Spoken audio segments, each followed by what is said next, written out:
আজ থাকছে সম্পূর্ণ নিরামিষ পদ্ধতিতে কাঁকরোলের একটা দুর্দান্ত রেসিপিটা খুব সহজেই আর অল্প উপকরণে বানিয়ে নেওয়া যায়। তো কিভাবে বানাচ্ছি চলুন ঝটপট দেখে নেওয়া যাক।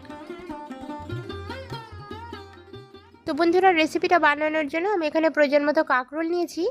কাঁকরোলের গায়ের যে ওপরের কাটা অংশগুলো থাকে, কাটা কাটা অংশগুলোকে এভাবে ছুরির সাহায্যে আলতোভাবে ঘষা দিলেই কিন্তু উঠে যাবে। তো এই জিনিসটাকে একটু ফেলে দিতে হবে।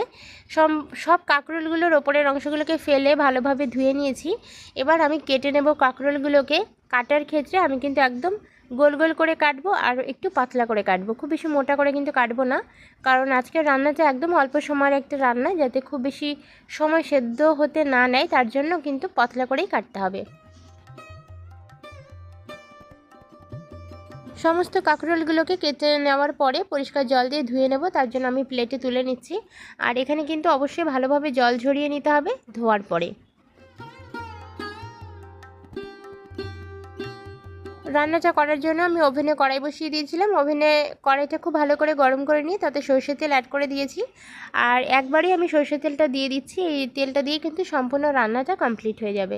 তো বন্ধুরা, কাঁকরোলগুলোকে ভেজে নেব, তেলটা ভালোভাবে তার জন্য গরম করে নিতে হবে। আর কাঁকরোলগুলোকে অ্যাড করে দেওয়ার পর খুব ভালোভাবে কাঁকরোলগুলোকে ভেজে নিতে হবে। তো অবশ্যই এর মধ্যে সামান্য পরিমাণ নুন আর হলুদের গুঁড়ো আমি অ্যাড করে দিচ্ছি। তো এখানে দেখুন আমি নুন দিয়ে দিলাম, আর এরপরে পরিমাণ মতো হলুদের গুঁড়ো আমি অ্যাড করে দিচ্ছি।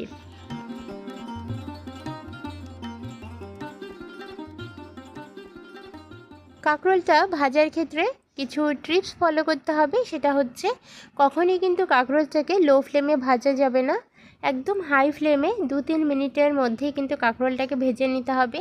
কারণ লো ফ্লেমে কাঁকরোলটাকে যদি ভাজা হয়, সেক্ষেত্রে কাঁকরোলটা কিন্তু অতিমাত্রায় সেদ্ধ হয়ে যাবে এবং নরম হয়ে ভেঙে যাবে। সেটা কিন্তু করা যাবে না। কাঁকরোলটা কিন্তু একটু শলা শলা থাকবে এবং কালার পরিবর্তন হলেই কাঁকরোলটাকে ঠিক এভাবে নামিয়ে নিতে হবে।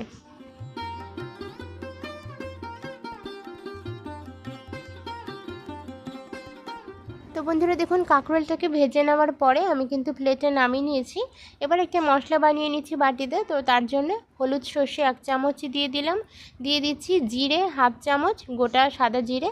এবার দিচ্ছি পোস্ত 2 টেবিল স্পুন পরিমাণ, পোস্তটা একটু বেশি করে দিতে হবে। সামান্য একটু জল অ্যাড করে দিয়েছি। আর তারপরে এখানে আমি 2টো কাঁচা লঙ্কা অ্যাড করে দিচ্ছি। তো কাঁচা লঙ্কাটা কিন্তু এছাড়াও আমরা অন্য রকমভাবেও ব্যবহার করব, তো তার জন্য এখানে 2টো কাঁচা লঙ্কা দিলেই কিন্তু হচ্ছে। আর এই মিশ্রণটাকে শিলনোড়াতে আমি বেটে নিয়েছি। বেটে নেওয়ার পরে এভাবে একটা মিহি পেস্ট বানিয়ে নিয়েছি। এবার আমি রান্নাটা করার জন্য কড়াইতে যে তেলটা অবশিষ্ট ছিল কাঁকরোল ভাজার পরে, সেই তেলটাকেই ভালোভাবে একটু গরম করে নিচ্ছি।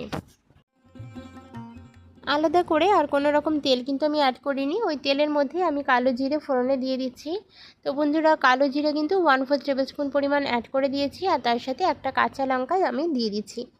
এই রেসিপিতে কাঁচা লঙ্কার যে একটা ভাজা গন্ধ, সেটা কিন্তু ভীষণ ইম্পর্ট্যান্ট, খেতে কিন্তু খুবই ভালো লাগবে।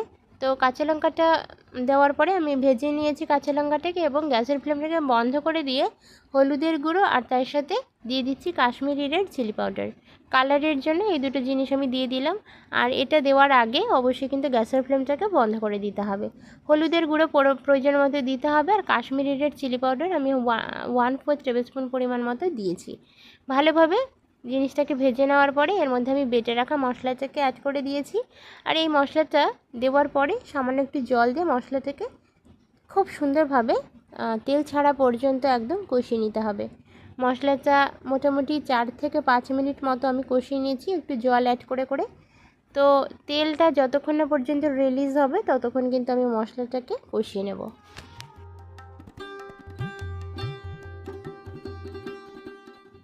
ফাইনালি দেখুন, মশলাটা থেকে কিন্তু খুব সুন্দরভাবে তেল রিলিজ হয়ে গিয়েছে। এই পর্যায়ে এসে এর মধ্যে আমি ভেজে রাখা কাঁকরোলগুলোকে অ্যাড করে দিচ্ছি। কাঁকরোলটা কিন্তু শলা শলা রয়েছে, একদম পুরো নরম হয়ে যায়নি, সেদ্ধ হয়ে যায়নি। তো এই পর্যায়ে এসে কাঁকরোলটাকে দেওয়ার পরে 2-1 মিনিট একটু নাড়াচাড়া করে নিয়ে এর মধ্যে আমি প্রয়োজন মতো জল অ্যাড করে দিচ্ছি। খুব বেশি জল কিন্তু দেওয়া যাবে না, মোটামুটি ছোট কাপের 1 কাপ মতো জল দিয়ে দিলেই হবে। আজকের রেসিপিটা গামাখা বা সেমি গ্রেভি হবে, তো সেই জন্য কিন্তু বুঝে জলটা এখানে দিতে হবে। প্রয়োজন মতো নুন আমি এখানে অ্যাড করে দিচ্ছি, নুনটা আমার কাছে কম মনে হচ্ছে। তো নুনটা দেওয়ার পরে ভালোভাবে নাড়াচাড়া করে নিয়ে ঢাকনা চাপা দিয়ে মোটামুটি আমি কুক করে নেব 3 থেকে 4 মিনিটের জন্য।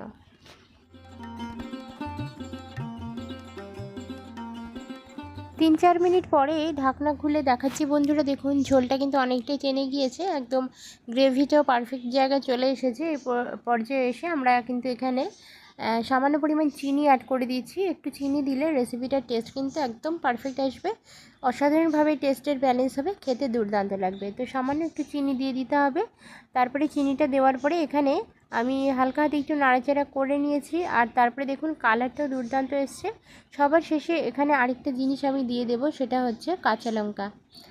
3-4টে মতো কাঁচা লঙ্কা একটুখানি চিড়ে এখানে অ্যাড করে দিতে হবে। এতে করে কাঁচা লঙ্কার একটা দুর্দান্ত ফ্লেভার রেসিপিটার মধ্যে মিশে যাবে, খেতে কিন্তু খুবই ভালো লাগবে।